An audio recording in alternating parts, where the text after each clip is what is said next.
been married for, I don't know, 2003, so 22 years. It'll be 22 years come September. But it's been a big challenge for a solid 10 years, and I've kind of just had enough. What's been the challenge for a decade? Well, the first decade was all work. We only have one child. That's all we could have. We were blessed on that. Got lucky there. And then my job, I worked a lot of hours. She worked a lot of hours. And everything was fine. Everything, we did our thing. Doing your everyday life, I guess.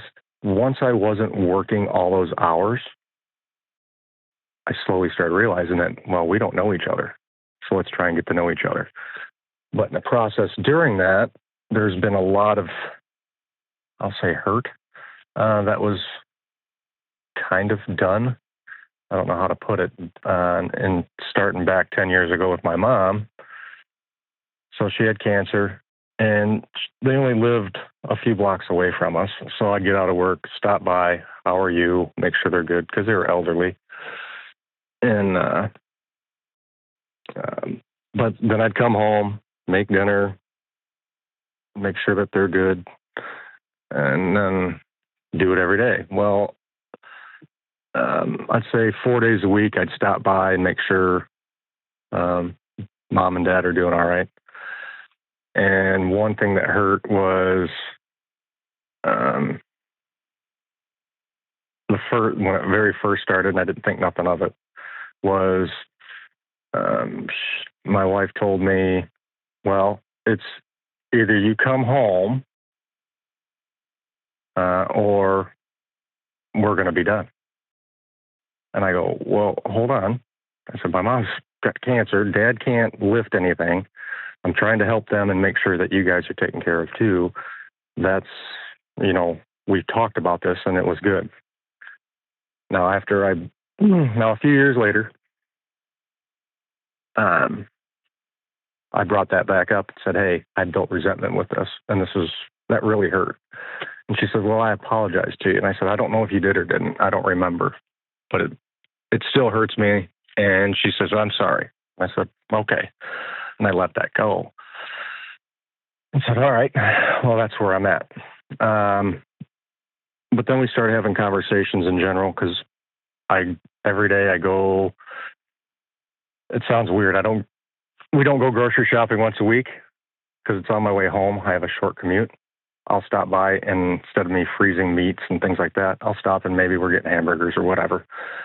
And I'll pick up dinner that night, and then I end up cooking it, and then I clean it up. And then I'll ask her, like, hey, I know you don't cook, but could you help me 2 days a week? Because she works from home or she works at the office 2 days a week, and she works at home the rest of the time. And she's like, yeah, sure, no problem. Okay, cool. No, on the days that she says she's going to help out, just pick that up twice a week, she maybe orders a pizza or goes out to eat, whatever, which is fine, but not all the time. And so that still leaves me with cleaning up and doing the chores and things of that nature. And she just doesn't engage. Now, we've had this conversation multiple times, and it just never changes. Yeah, but I don't think let me jump in here. Sorry, go ahead. I don't. Yeah. The way you framed it to me just now makes it about dinner, but has nothing to do with dinner. I agree. This has but to I do can't with put my head on it. It has to do with you want her, like you're keeping score, time spent, dishes washed, dollars made, commute miles driven. What you're asking her is, will you be all in this marriage? And the way it comes out, your request is very veiled, very even listening to your story, it's kind of hard to follow because it's like you have a narrative in your head, and then you're like a river, and then somebody hops in the river for a little piece of the conversation, and they're out again. Mm-hmm. And what she takes away from that, I'm guessing, is can you take care of dinner twice a week? And she's like, yeah, I'll do that. Mm-hmm. But that's not what you're asking. What you're asking is, hey, I feel like I have 2 full-time jobs. I have a full-time job that I go to. I have a full-time job taking care of my dying parents. I have full-time job. You got 6 full-time jobs, 2 full-time job doing all the domestic stuff. And I just get home and I see you've been working from home. You sit here and you're unplugged from our life. That's a different question than can you do dinner twice a week? Correct. And I use the dinner as an example. Sure, I know. So the bigger question is, this isn't about communication as much as you don't like your wife and it doesn't sound like she likes you. That to me is the deeper issue here. Y'all aren't friends. Y'all are like coworkers and you're like, hey dude, can you at least like clean the fryers once a week? I do the fryers on the other. Like, you get what I'm saying? Y'all are trying to just shut down a restaurant every night. Y'all aren't like in it together. It's very, you were hitting that on the head. So my question for you is like, man,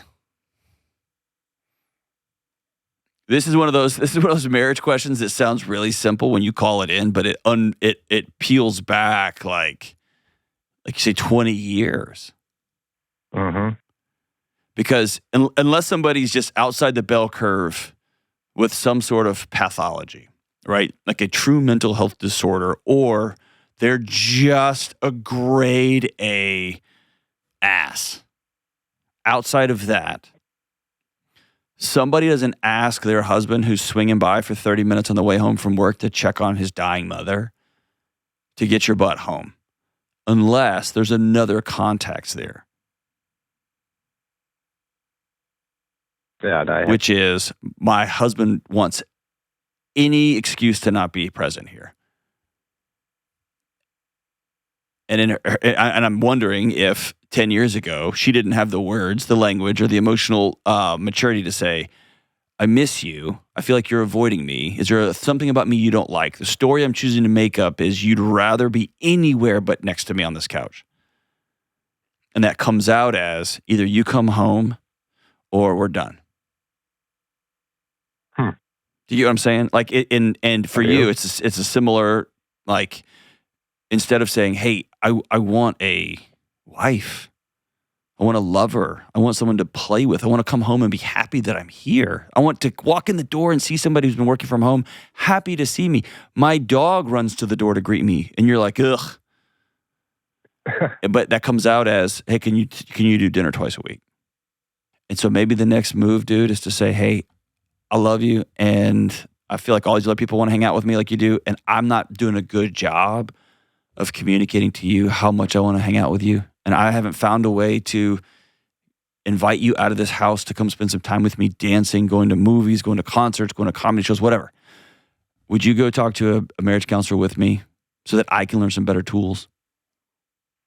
Actually, we had that conversation as well. Okay, how'd that go? And after our conversation, she goes, well, and I said, okay, well, maybe we should schedule. When do we want to start? She goes, I don't think we need to do that. We just had our talk. Like, well, that's not how it works. I know, but you have to say, I need to. Would you love me enough to come help me? Not we need to, and when can you do it, and when can we? I need to do this. I'm going to counseling for myself now, but yes. She doesn't want any part of it. Okay.